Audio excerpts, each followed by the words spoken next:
Ndose dhe ju e keni bërë si pyetje këtë problematik, ne sot do ta trajtojmë më gjerësisht me pyetjet tuaja. Atëherë Luciano, do ta nisim me pyetjen e parë se i përket edhe higjienës orale ashtu si e the edhe ti. Pra, a mund të jetë Luciano era e keshje e gojës një shenjë që problemi fillon nga stomaku ose zora dhe jo deri nga goja?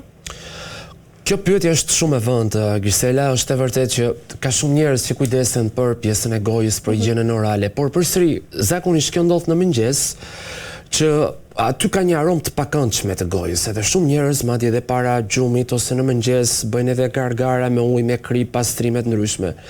Madje provojnë dhe pasta të ndryshme për të bërë të mundur edhe pastrimin e gjuhës, madje unë njoh dhe njerëz që e bëjnë pjesën e gjuhës me sodë për ta pastruar. Por në fakt ne sot do të diskutojmë ose do hedhim pak dritë ose pak rrezet drite mbi disa rrugica që kanë pak errësirë. Domethënë tematika ëmbël, kjo që lidhet se problemi i higjienës së gojës ka dhe lidhje patjetër me ushqyerjen, me pjesën e sistemit tretës, pra zore, holl, stomak, mëlçi. Këto janë një trekëndësh shumë i rëndësishëm që patjetër hedhin baza dhe hedhin dritë të rëndësishme mbi këtë problem.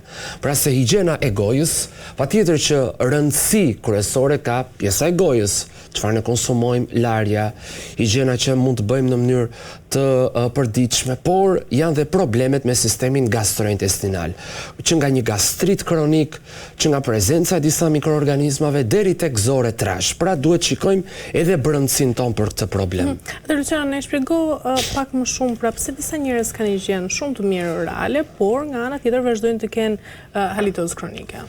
Tani, e zëmë sikur ne konsumojmë vazhdimisht sheqer. Sheqeri bën të mundur që të rriten disa mikroorganizma. Solobacterum, Prevotella, Tannerella. Solobacterum, Tannerella, Prevotella janë disa mikroorganizma ose baktere jo të mira të cilat kolonizohen në pjesën e dhe të mishrave të dhëmbëve.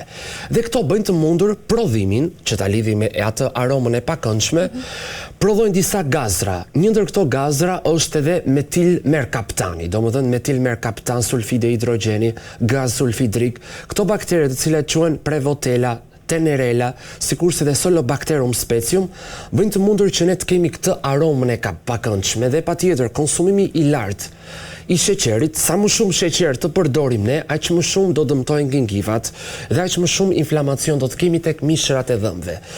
Edhe nga tretja ose nga edhe mishi i dëmtuar i dhëmbëve ose mishi i dëmtuar i dhëmballëve, mund të mundur që ne të kemi dhe një kolonizim të këtyre baktereve. Era e pakëndshme gojës është se këto mund të kolonizohen edhe tek pjesa e zgavrës së faringut. Ato kolonizohen edhe në struktura të ndryshme të një strukture e cila quhet sfinkteri gastroezofageal. Dhe në stomak ato gjejnë vendin e dur për tu kolonizuar. Dhe një ndër këto substanca toksike që unë i përmenda janë sulfide hidrogjeni, gaz sulfidrik, është edhe metilmerkaptani. Metilmerkaptani është një ndër gazrat që Solobacterum, Tannerella, sikurse dhe Prevotella bën që të prodhojnë.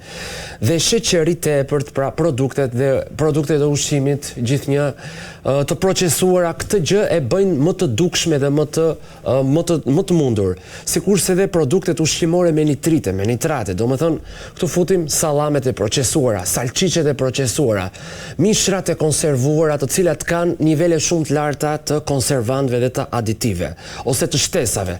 Sa më shumë aditiv të ketë një produkt ushqimor, që e përmendëm, që këto ka nitratet ose konservant, monosodium glutamat ose atë kripën artificiale, aq më shumë do të ketë goja erë të papërshtatshme.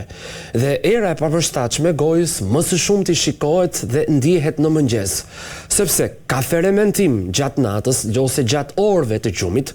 Ky fermentim bën të mundur që të prodhojnë këto lëndë, të cilat quhen dimetilsulfide, metilmerkaptan, sikurse dhe sulfide hidrogjeni. Qartë, Luciano, nga ana tjetër, cili është roli që luan acidi hidroklorik i stomakut në erën e frymarrjes? Shumë e saktë kjo pyetje dhe shumë e drejtë si pyetje. E zëm sikur ne kemi erë të papërshtatshme. Kemi bërë konsultat ndryshme me mjekët stomatolog, me dentistët dhe është parë se aty nuk ka një dëmtim të rëndë që shkaktoi të aromën e gojës. Domethënë nuk ka ndonjë karje dentare ose prishje të dhëmbëve ose të dhëmballëve.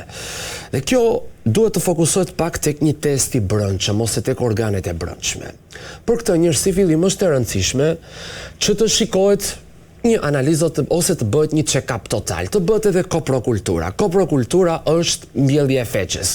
Për të parë, mos këta aromën e gojës, mos e shkaktojnë edhe parazitët, pra parazitët të cilët janë në bark, bëjnë të mundur që trupi jonë të formojë dhe amoniak.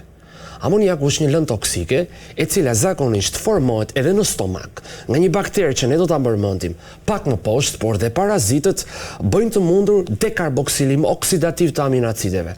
Pra në vend që ne ta përthithim këtë ushqim dhe të nxjerrim energji, parazitët ose mikroorganizmat e dëmshëm e përdorin ushqimin dhe nga ky ushqim që në vend ta fusim në qeliz dhe të formojnë ATP-n, ato e përdorin dhe formojnë këto substanca toksike.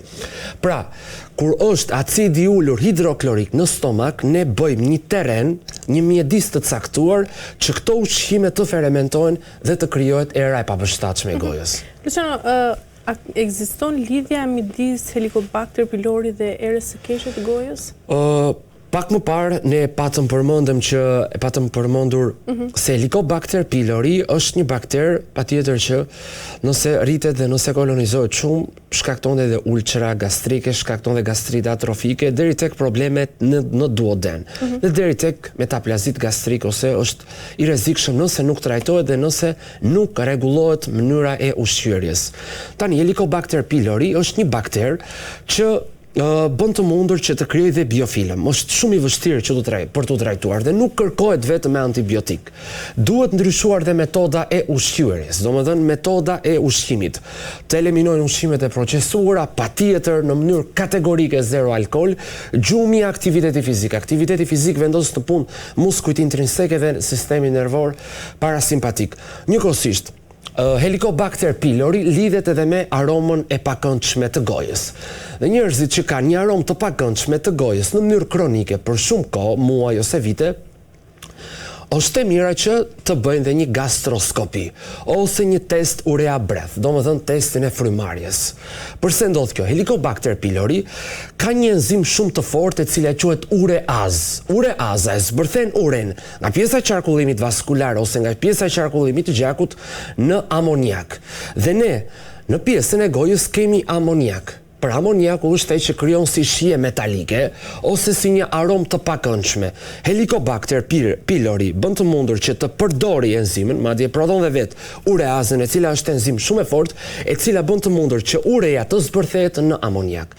Domethënë, përdor këtë enzim për të formuar një substancë toksike e cila quhet edhe amoniak. Dhe amoniaku pastaj shkakton edhe erë të pakëndshme, shkakton edhe gjuhë të bardhë, mund të rrisi kandidën dhe ka lidhje shumë gjendja e stomakut, acidi ulur kloridrik edhe prezencë e këtij bakterit që të lidhet me erën ose atë aromën e papërshtatshme. Ndërkaq Luciano, si mund të ndikojë edhe mikrobiota e zorëve? Mikrobiota e zorëve. Tani, e zëm sikur ne, e tham pak më parë, sa më shumë sheqer, aq më shumë B1 do të harxojmë nga trupi, aq më shumë sukcinil koenzima do të harxojmë ose një enzim e cila quhet sukcinil koenzima ketoacid transferaz do të harxojmë nga trupi, alfa ketoglutarate hidrogenaz do të harxojmë nga trupi. Sheqeri tepërt, mishi procesuar, sallam, salcice, ushqime me mish të konservuar do të bëjnë të mundur që ne të kemi dhe fermentim të ushqimeve ose copa ushqimore tek muret e zorës së hollë.